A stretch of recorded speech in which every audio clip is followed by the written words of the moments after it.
Welcome back to Pet Sitter Confessional.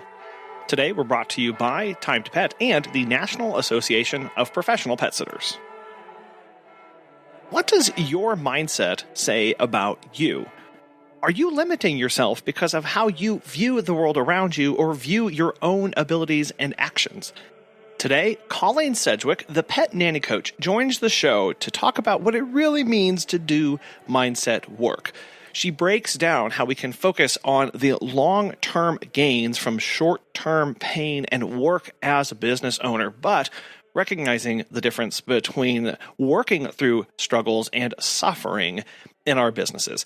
She also explains how we can become more mentally tough and how we can stay grounded in our business and focusing on ourselves. Let's get started.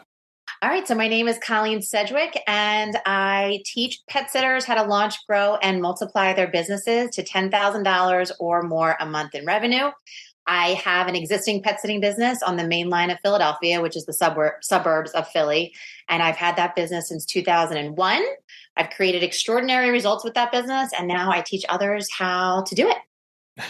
And we dive into a lot of that background on the previous episodes, and I'll have links to those in the show notes so listeners can go and click to that. But today I wanted to focus with you on talking about mindset. I think it's a really important thing in business, and many of us come into pet care and start a business and go, what on earth am I doing? And don't really have a lot of background and experience in this. And so what would you say for business owners? What are most business owners missing when it comes to proper mindset? Well, first, I don't think that most business owners understand that it's a crucial ingredient for their success. I mean, I know I certainly didn't when I started in business.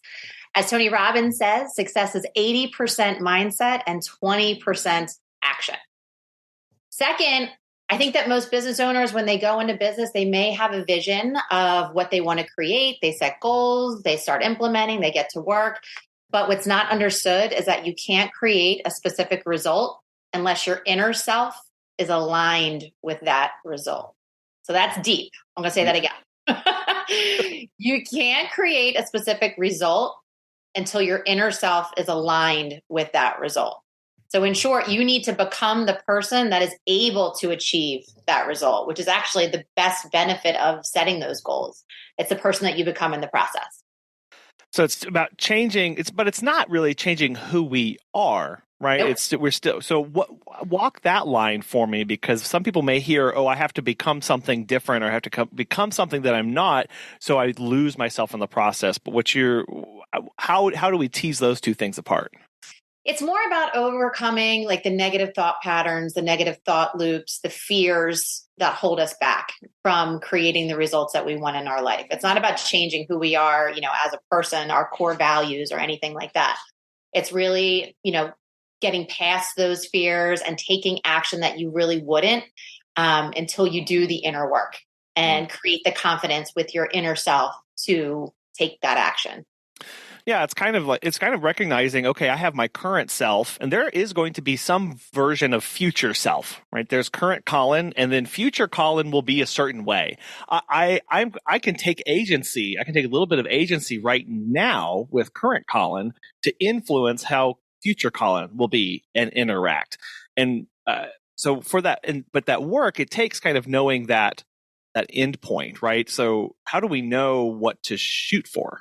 Most people don't stretch themselves far enough, right? Because you also have to have your subconscious mind has to believe that you're able to accomplish what you're searching for. Okay. So sometimes if you're going to say, I want to make $5 million next year, your subconscious mind is like, no, you can't. Absolutely not. And then you're not going to take action. You're not going to move forward. So what I suggest to my students is that you want to create a stretch goal that your subconscious mind can believe, but that is going to take you out of your comfort zone. All right. And you're going to have to get past fears. You're going to have to move past those fears to attain that goal. So usually the first goal with my students is the $10,000 a month. All right. So at the beginning, people are like, $10,000 a month. But it's like, well, I've done it. Hundreds of my students in my programs have done it. Right. So they're like, oh, wait, I can do that. I can do that. Right. So then they set that goal, and then they're going to start doing not only the mindset work, but they're also going to be doing the business strategy along with that to create that. And then when they get to the 10,000, it's like, oh, wow, that was doable and easy. Now what's the next goal? So we're going to stretch them a little further. Okay. That's how we do it at Pet Nanny Coach. Yeah, well, it's those two things are aligned. There's a mindset that is going to motivate you to do that work, and then it's recognizing, okay, what tools, equipment, what knowledge, what systems do I have in place to now meet this and make this? But you never get to that point until you start believing or thinking that it might be possible for you. Right. Exactly. So this is really this is where that mindset work comes in. And I know we throw that word out an awful lot in when we talk about mindset and business and changing.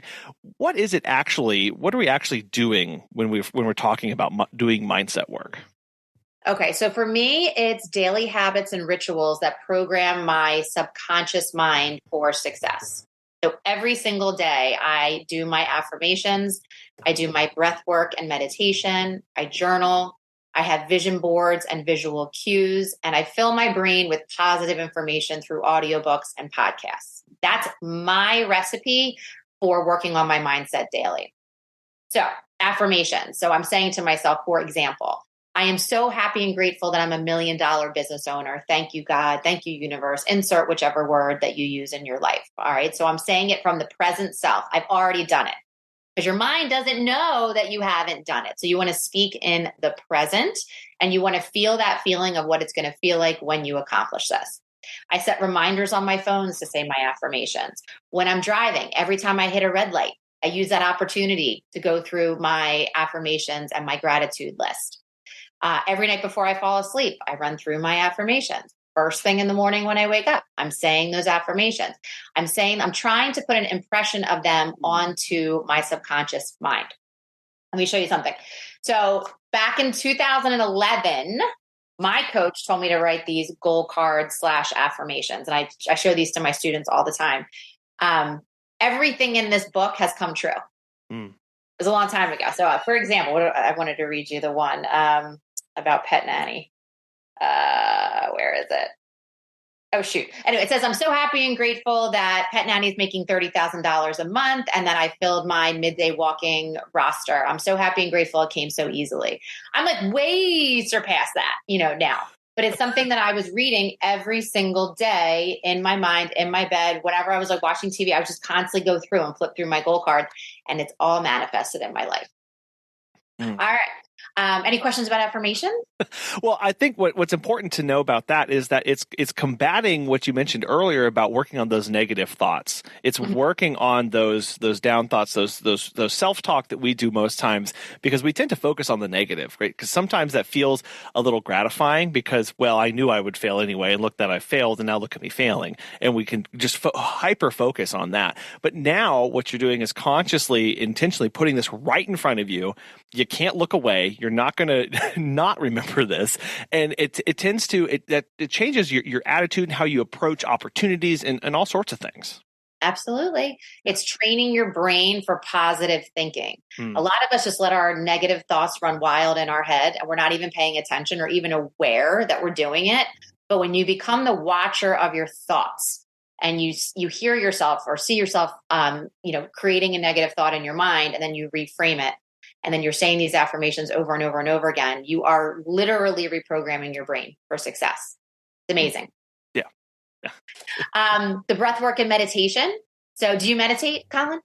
I do. I try to take a few moments of mindfulness, especially in the morning, just to try and almost hit a reset, make sure I'm starting off that day because on a good foot, that I'm just bringing myself aware of what's going on. Right. It's so, so important. And people are like, oh, meditation, I don't want to do that. I mean, this could be as simple as 5 minutes of just quieting your mind and your breath. And you're allowing energy to flow through you. And that's where those big aha moments come for me. If beginners, I always say you can go to YouTube and just search for meditation for beginners or guided meditation for beginners. It doesn't have to cost you anything. There's apps out there like Headspace, where you're really new, that teaches you like step by step the breath work that goes with it. Another one is Calm. But I truly believe that meditating has significantly changed my life and who I am as a person. I say I'm Irish. I'm very Irish, Colleen. I have, a lot of emotions, and meditation has really like taught me and helped me to like just calm myself. Mm. Journaling. Love, love, love, love, love, love, love journaling. So emptying your brain of all the thoughts that we have on a daily basis and then writing about the future that we want to create. So putting pen to paper, like there's just something truly magical about it. Like I just said with my goal cards, and I'm showing you here, putting pen to paper about what you want to create and who you want to become is extraordinary. Mm. I'm giving all the people that are coming to my planning session tonight, I created this journal, my dream pet business journal. So people are like, I don't know what to journal about, Colleen. I have prompts every day in here that will just get you started. And you can just write for 2 to 3 minutes every day. And that's it. It's significant. I know I can get a little afraid of the blank page syndrome. You're like, So something that I do, a little hack for me, is on the cover of every notebook or journal that I have, I write "nothing doesn't go in here," so that I know I can use it for anything. And then the very first page, because I'm really worried about making sure that I'm worried about am I going to write good things, right? Is this going to be all junk? Get some self-consciousness coming in with what I write. So the very first page, I write, the first page is profound. That way, if nothing else, that page is true. And now I love it. I love, love, love. Yeah, but it is scary, right? When you're like, well, I have nothing to write about. This is like, you're just saying, what if it's all junk? Well, it doesn't matter. Yeah. The whole process is we need to empty our brains and just like start with a fresh page every day, right? And getting it out onto paper. Right. Vision boards and visual cues. All right. So creating vision boards of the life that you want to create. So I have my big 3 for the year, and I have that printed out, framed. So I look at it every single day. I have my monthly revenue goal posted on my computer. So I'm looking at it every single day. I have these mindset cards. I pull one of these cards every single day. This one says, when I'm connected to spirit, I feel a sense of certainty, magnitude, and ease that I've never known before. All right. I put that right out in front of me, and I read that over and over again every day. It's just these little tiny things that you can do to keep those positive messages pouring into your brain is going to make a big, big difference. And then listening to amazing podcasts like yours. I love Kathy Heller's podcast. I love the Mind Your Business podcast. All of this stuff is my mindset work that I do on a daily basis. Yeah, and I'm going to come back to that word. It's intentionality. It's using that time, those moments, those thoughts, I love the idea, the visual cues, Post-it notes, things around you, so that there's a physical reminder of what you're going for, what you're trying to change, what you're trying to implement, so that when you have those moments of doubt or frustration, or whenever things really start to crumble, you have things that you can point back to and say that that's why I'm going through this. That's what I'm actually reaching for. Exactly. and a word that I think of when I go through this process is actually mental toughness, because this work can be strenuous on us, and it's kind of coupled with a little bit of doing hard things. And so how do I build mental toughness as a business owner whenever sometimes I don't have even time for eating lunch most days? Right. So I don't know if I would use the word toughness. I think of it in my own life more as surrender. So you're surrendering to the faith that all is well and that everything is working out in your favor or my favor. Right. So it's like really just understanding that every obstacle is an opportunity for growth, and just surrendering that everything is okay. And I'm just giving it over and not carrying it and putting so much stress on myself every day. When I started all this, I was trying to like control everything, and I was pushing so hard. And why are my affirmations coming, to fruition? And why isn't this happening fast enough? And that's not surrendering. That's not just letting the process evolve as it should. Does that make sense? It does. Now that you mentioned that word toughness kind of conjures some imagery that might not sit well with people, or that might not be healthy in a lot of instances of what we're trying to do or sustain. So really putting in that surrender of being okay when things happen, being okay. And it takes this toughness, this brick wall, this sure thing, and makes it a lot more fluid and flexible. And then that can impact how I interact and respond to things as they come up. Right.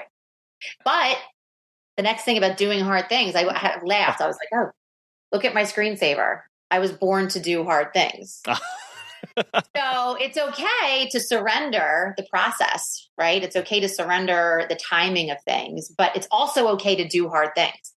Doing hard things isn't a bad thing, right? I think doing hard things is amazing because magic happens outside of your comfort zone. So working hard on your business, working hard on your mental state, working hard on your physique, all will net in something positive. So I don't think it's negative to do hard things either. Have you heard of Time to Pet? Doug from Bad to the Bone Pet Care has this to say. Time to Pet has made managing my team and clients so much easier. Our clients love the easy-to-use app and scheduling features, and our sitters love being able to have all of their information organized and easily accessible. My favorite feature is the instant messaging. By keeping conversations on Time to Pet, we are able to monitor our team and ensure nothing ever falls through the cracks. If you're looking for new pet sitting software, give Time to Pet a try. Listeners of our show can save 50% off your first 3 months by visiting timetopet.com/confessional. Well, no, I know you actually went and did you played field hockey back in school, and when I think of hard things, I think of field hockey. Really? It seems extremely strenuous and it's very athletic. There's a lot of hard things that you do in that, and I think just thinking about sports in general, of like there's hard things that I have to do or personally endure for a greater good, right? For the betterment of my teammates, for the betterment of this, to reach for something that's beyond something that I personally can do. And so I think knowing that hard things are worth it, but how do I make that distinction between hardship and suffering as a business owner? Well, anything that you feel is suffering, you shouldn't do. Okay. So I don't know if you listen to Abraham Hicks. No. Look her up on YouTube. That's a whole other conversation, but she talks about alignment, right? So if you feel like you're suffering, that is not a good thing, because you cannot create, again, going back to that result that you want to create, you can't create on the outside what you're feeling on the inside. So discomfort and fear is something, but like suffering and, oh my God, I am not doing that. I don't want to do that. You shouldn't do that, because it's not going to work out for you anyway, because it's not in alignment. Linking it back to that alignment. So basically, when we think about enduring hard times and doing hard things, with hard things are worth it. And I love that screensaver. I was born to do hard things. We should not shy away from that. That's how we build things. That's how we grow. That's how we change, and how we change our communities and people around us. But that has to, like you keep saying, and I think it's really important that we point that out, that has to have a purpose at the end, right? Yep. That I think that's really what that difference between hardship and suffering is that with hardship, you endure it for a point, for a future, for a goal. Suffering is not linked to that. It's something that's happening that you don't want. Precisely. Yeah. So one of my favorite quotes is, "A strong focus now creates a different future later." I say this to my students all of the time. So yes, doing hard things while you're trying to build your business and you're focusing on it right now, you're going to have a different future because of the work you're doing now. But if you are hating every step of the process and you're talking negatively about it and you're crying, you're so far out of alignment that it doesn't even matter if you were to do every step of the process, because it's out of alignment, because you're not energetically connected with the outcome you're trying to create. So what do we do in those moments where we start to feel like, no, this is all wrong. This is not what it's supposed to be. I'm actually suffering right now. How do I go from that to being in alignment? What are some steps that I can take to really see the direction that I ought to be going? Well, I think it's getting clear on your why, which is the very first step of my Launch and Grow program with my beginner students. Why do you want to create a successful business? Why do you want this? Because that is your core values, right? Like what you want to create but why you want to create it. So you need to connect with that first. And then say, is this something I really want to do? It might not be. It's just not for me. And they've sold their businesses or they've closed their businesses. I have realized that they had this entrepreneurial bug and they've blown their businesses out of the water, right? So it's really connecting with what you want. You can do anything you want. That's like nothing is holding you back. You can create any future that you want, and making sure that you're clear on what you want to create and why you want to create it. That's going to be the differentiator. When it falls out of alignment, you know you're on the wrong path. And how do you know that? By your emotions. And your emotions are, they're the canary in the coal mine in a lot of cases. And sometimes they're only as useful as you are in tune with them. Right. And I think a lot of times we can get so busy and focused on day to day, the grind, the being busy, the being stressed out, that all of these little red flags that start popping up, our little reactions, our little outbursts, how we respond to people, those go unnoticed to us because we aren't paying attention to them. Right. We don't take the time to actually sit and go, how am I doing today? And I think that links back perfectly, Colleen, with what we were talking about, the journaling, the mindfulness practice. That's where we start to see, am I okay right now? Right. It's all connected. It's all connected. So creating those daily practices, habits, and rituals is going to keep you on the right path. And some people may hear this and talk about, enduring hardship, making, for the growth, for the purpose, and that's something I should do. But I'm afraid of that. Maybe I've had bad experiences in the past. Maybe I don't think I'm actually capable of doing hard things. Yeah. How do we help? How do they overcome that? They overcome that, again, by doing these practices that we've already gone through and then taking action in spite of fear. So I love this. I have an example. I have a student of mine in my Multiply Mastermind program. She's amazing, but she went out to meet her strategic alliances once, and she brought them cards and she brought them cookies, one vet's office. And when she went back the next month, or I guess she went back the next day for some reason, they had thrown everything out. And she was unbelievably hurt by this. I mean, she internalized so much of this that she said she's not doing it anymore, no matter what. Yeah. And through coaching and through support of our group and everything, she decided, all right, I'm going to give this another go. Now she has a whole network of strategic alliances that she's going to visit. They are feeding her new clients and new referrals every single month.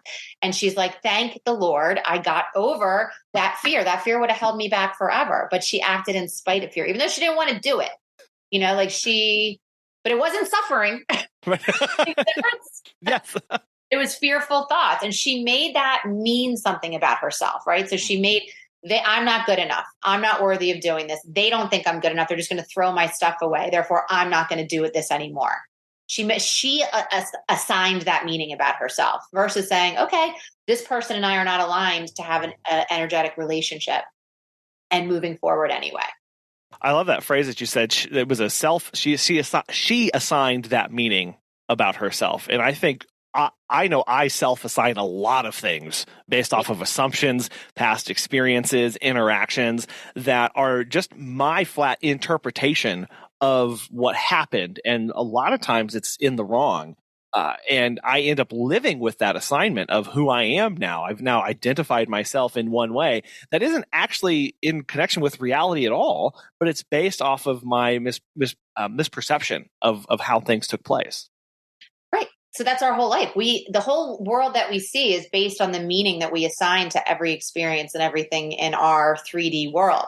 So we are basing that on what we're making it mean. Why not make it mean something amazing? Since it's all of our perception and our thoughts anyway. So why not be like, I am amazing and I'm going to create the best business ever and I'm going to make tons of money and I'm going to do great things in this world. Like, why not have those thoughts and assign those meanings instead of something negative? Yeah, and change that and flip that meaning, and now all of a sudden start using that to fuel us, right? I know I get super self-conscious every time I go in and talk with somebody in the community about hanging posters or building a partnership with them, and going, well, why would they do that with me? Who am I to do this? What would that mean for anything? But taking that small moment right before I open that door to take a breath and remind myself, my business doesn't grow. We don't meet our goals. This isn't it. I don't get the future I want if I don't open this door. And linking those two together of going, I'm kind of scared right now. I don't know how this is really going to go. It's a whole unknown on the other side of that door, but I don't get to where I want to go if I don't try this. Right. And also understanding that your brain is doing that on purpose, right? So it's doing what it's supposed to do. Yeah. It's trying to keep you safe. Right. So going back to when we were cave people, our mission was to stay alive. Right. So we're always looking for things that are going to harm us. So we want to stay, that's what your brain's like, no, don't go out there. It's scary out there. Stay back in here. It's nice and warm. It's comfortable. And you're like, oh yeah, you know what? It is comfortable back there. I'm going to go back in there and not go, I'll go there next week. I'll go there next month. And you want to stay comfortable. So your brain's actually doing what it's supposed to do, but you need to recognize that and be like, you're not going to get me this time. I'm going to go and I'm going to do it anyway. It is very easy to sit and be comfortable, and I think that that's very different than sitting and being content, right? Especially if we have these ideas of growing. Content means we're being thankful for where we are, but knowing that we can go further, and we have these ideas and things that we're reaching for, this why that we're after. Yes. Being comfortable, it doesn't get us there. You mentioned about we grow in that discomfort. We kind of grow through hardship because we learn things about ourselves, and a lot of times we learn to do things differently than we were doing them before. Right. Exactly.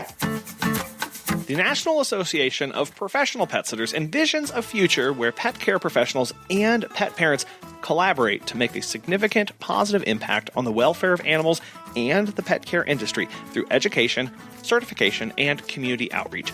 Together, we can make this vision a reality. NAPS is run by its members for its members. It's a volunteer-driven association.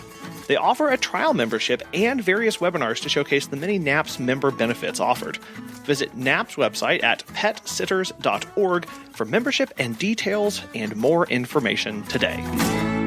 Now, through this process, and maybe we've already talked about this, Colleen, but as we're going through all this work, right, we're working on ourselves a lot. I know that there are people out there who start in this process of, I've got my why, I know what I'm doing, and then they start working on it, and then they start to question a lot of things. A lot of times they start questioning the business. Maybe they look at that why. Sometimes they turn that inquisition on themselves, and they start to go, well, who am I actually? Is this, and then I'll get some self-doubt that starts to come into this process of who they are actually as a person. So how do I stay grounded through this process as I go about the mindset work in doing these hard things? Well, I think on a business level, every business needs to have a mission statement, what your business is about. Every single business should have that, plus a list of their core values. So at least 5 things in your business that you don't ever want to waver from, no matter what. You want to stay, connected to. So, for example, I have dedication, compassion, responsiveness, impact, and fun. Those are my 5 things that are very important to my business that I don't want to ever get away from. In terms of who I am, when I start doubting myself, I think it's revisiting all of these things. Again, it's revisiting your what, it's revisiting your why, it's revisiting your mission statement, revisiting your core values, and just making sure that you're trying to stay in alignment every day, day in and day out through these practices. And remembering that your brain can tell you things that aren't true. I don't think I'm worth it. That's not true. That is a lie. Our brain tells us all types of stories to keep us from moving forward. And again, becoming the watcher of our thoughts and realizing, oh, wait, that's not true. I'm making that up. I'm making that up to stay comfortable. It all works together. Keep revisiting these things. Keep plugged in. It's right, in the wiring in your house, you have a third wire. It's grounding it so that the electricity flows through it safely. Yeah. It's not there and then detached periodically. It's always there. That grounding wire is never not plugged in. And if it's missing, there are major issues. And same thing in our lives as we're going through this work. Then it's more important than ever to continue these processes, even though you might not think you have time for them, even though you might be kind of tired at the end of the day, even though that you have a very busy schedule. When you're going through that hardship and those changes, these things are even more important. And the best part about it is that you can do them anywhere. Like I said, I do them in the car when I'm at red lights. That's the reminders on your phone to be like, let me just sit and say I'm in affirmations, because otherwise when you're in the day-to-day grind and you're super busy, you're going to forget. If you set those little reminders and you just do them, close your eyes for a minute and just do them. That's it. It's really not hard. I like that. I do like the idea of the reminders, because we get so caught up where all of a sudden you'll look up and you'll go, oh, it's 8:00 at night. What happened to the day? And so just having those at set time intervals to remind with a little question is something that will really, really change, I know, a lot. And a lot of this is actually linked to what drives us. Right, we of this external validation or this external motivation and internal validation. I personally am a very external validating seeking person. I look a lot to others. It's something I've been working on over the last several years. But for those who also struggle with that, who see their validation, their legitimacy from outside of them, how can we start changing that a little back more towards some internal validation in their lives? Right. Realizing that, this is where I can get really spiritual, but in my life, I know there's an audience of one. All right. So it's me and God. That's it. And all of this other stuff around me, as good as it, may feel, and as validating as it is to create, wealth and possessions around me, I know that my connection to God is the most important thing in my life. So always going back to audience of one. Even like if I lose, like I play a high level paddle and tennis and I lose a match, or I'm playing badly, or I'll get annoyed at my partner, I'll say audience of one, audience of one, audience of one. That's all that matters. And that's what's helped me, trying to move away from the external validation and just trying to stay within, and my connectedness to source, to God, to universe, again, insert whatever word feels good to you, but that's how I do it. Yeah. It is a process, again, of reminding to whom do I owe something? Right. I think that may be a good question to also ask. Do I owe anything to people out there in the world who may have judgments or views or things against me? Ultimately, the answer is absolutely not. It's none of their business what they think of you. It's none of your business what they think of you. Right. Exactly. It really isn't. Let them think whatever they want. Again, you can assign any meaning to it anyway. So why not be, oh my God, everyone thinks I'm amazing. No, I like that. I really like that focus on this of going, if my brain is subconsciously making these thoughts about who I am and what others think of me and how I'm judged. I need to take hold of that and wrest control back to me and make sure that at the end of the day, I'm okay with what is being what I'm sitting with versus what I think others may be going to bed thinking about me, because that's kind of weird. But also, I don't have control over that ultimately. Right. No, you have to release that. Surrender. There's back to that surrender. Yeah, let it go. Let it go. And I think that has some connection also to the seeing ourselves as legitimate. I know that there is this process, this mindset of, I see it a lot of this mindset. I guess that's what that is of I'm not legitimate because XYZ. I just started my business. I'm not a 6-figure business. I don't have employees. I don't have these things. What does it take to start seeing yourself as legitimate in our business and in things that we're trying to do in our lives? You are legitimate in everything. And that's it. Period. End of story. You don't need to be at a certain level or doing a certain thing or making a certain income to be legitimate. You are legitimate. You're born legitimate. Each and every one of us. And you have to know that within, right? So you're legitimate. I don't want to get too spiritual, but that's just the truth. Well, I think it's what part of that is disconnecting our tasks and our things that we do every day from who we are as a person, and knowing that myself, am complete and whole without the job title, without letters after my name, without a business or LLC or whatever that is that me as a person am legitimate because I am, which is a very complete sentence, right? I think that that's really important to remember, is that I am is a complete sentence. We don't need to do anything else around it. And that's how we can start. When we start doing that and believing that, and part of that takes implementing a lot of these other things, the affirmations, the mindfulness, the journaling, you start to see that more and more in your life. Yep. And another exercise that helps with this is the power of yet. Okay. So when you hear yourself saying, I'm not a 6-figure business owner, You change it to, I'm not a 6-figure business owner yet. I don't have any employees. I don't have any employees yet. I'm not making $10,000 a month. I'm not making $10,000 a month yet. And that simple, putting that word at the end of the sentence is going to change the energy of it. Because again, it starts looking towards future self, right? That's what you're talking about, like to bring that future now into the present so that you can start working and figure out what will it take for me to get that eventually. Yes. And if that's in alignment, and I think that's where a lot of people would go, well, if that's in alignment, if I want that, that's where I start doing all of that work.